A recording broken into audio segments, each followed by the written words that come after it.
standing up here in front of you right now at 19 years old, and I'm fighting for my life. No, I'm not battling cancer or dealing with some irreversible disease. I'm fighting the cycle of generational addiction. I am fighting to find my way through life as a young adult without being branded by my family's past history and experiences. You know, one of the most vivid memories of my mother isn't what you think it'd be. It's not her laugh or smile or how she would cuddle me and give me raspberries before bed. No. It's how she would perfectly line up her pills in little groups, day by day for the entire week ahead of her. I mean, she would literally have them laid out at least 6 days in advance. And God forbid if you try to move or touch them in any way. You see, my mother is a prescription drug addict. My mother is a prescription drug addict, and her mother was a prescription drug addict. And my father's mother and father were alcoholics, and their parents were alcoholics, and all died from it at young ages. This came to my awareness when I was about 3. We moved ourselves across country from California to Pennsylvania for my father's career. And when we did this, both my parents believed they had overcome the cycle of addiction. But sadly, my mother fell into old ways. Our histories often have a way of following us. Fast forward to when I was about 10. My mom was agitated and high one night. I mean, she took a lot of mixed pills like usual, but instead of sleeping them off day in and day out, she decided to be a functioning addict that night. And functioning addicts can be the scariest part. I don't know what really happened to set her off, but the next thing I knew, through my eyes as a 10-year-old, she's on one side of the door with a knife trying to shimmy the lock, and I'm on the other with my father, and we're on the phone with 911 and my aunt. I didn't know what was going on or what was happening. And 9 years later, I'm still not quite sure if I do. No one can ever truly understand addiction. My mother soon moved out of the house and my life. The walls were white and bare as me and my father just stared at each other. What was a now 12-year-old girl and a single dad with cerebral palsy supposed to do? How are you supposed to move on after everything that's happened to us within the past couple years? We just built a life together, just the two of us. And I was heavily involved in the arts program throughout my high school career to focus my energy elsewhere. But more importantly, as I grew older, I wondered, how was I supposed to find my way without following my family's legacy?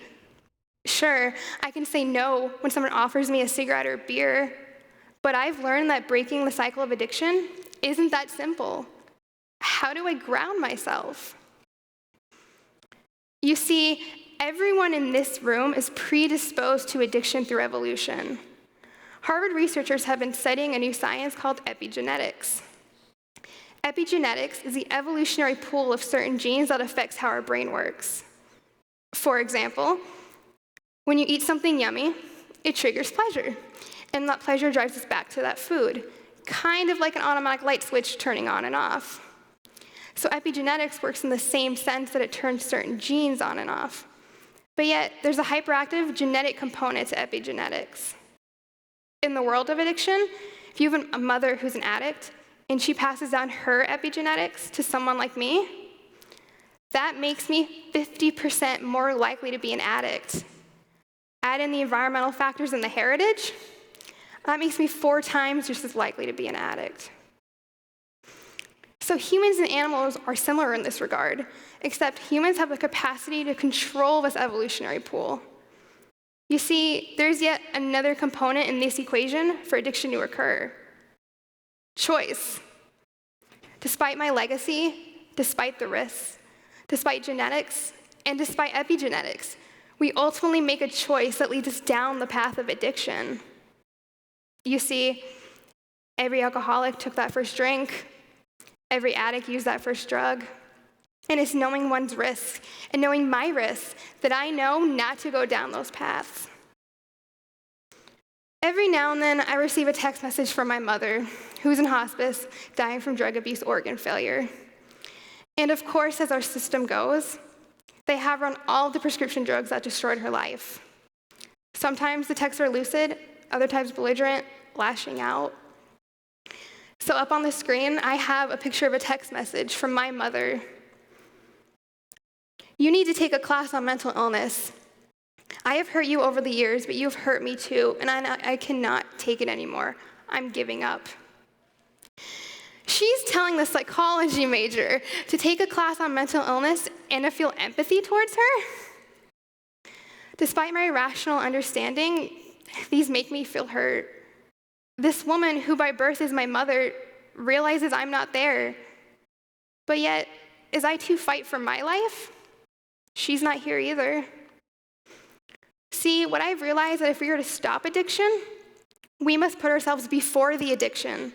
So while my mother left me so many years ago, I too must now distance myself. Sure, in a sense, I can forgive her for what she's done, but that doesn't make her actions excusable. While figuring out how to do this in my teenage years, I realized something. We are more than our family's legacy and past. We don't have to let it define us.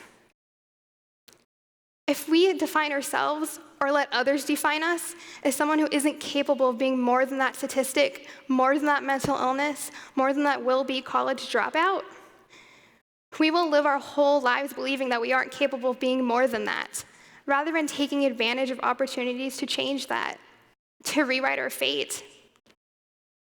So I started defining my own path. I fell in love with adolescence addiction counseling after having to intern for my high school senior project. I discovered how many children like me were going down that path of addiction, and I swore from that point on, that was my purpose in life, to help those kids. I discovered how I can help them while still making sure I stay on that correct path as well. It's said that life gives us second chances. In my case, I pray that life gives us fifth chances, because I am fighting, like so many others, to break the generational cycle of addiction that is my family's legacy. What's most scary is that I cannot tell you I'll break it. Only time will prove that. But as I stand here in front of you on this stage, I am doing it. Thank you.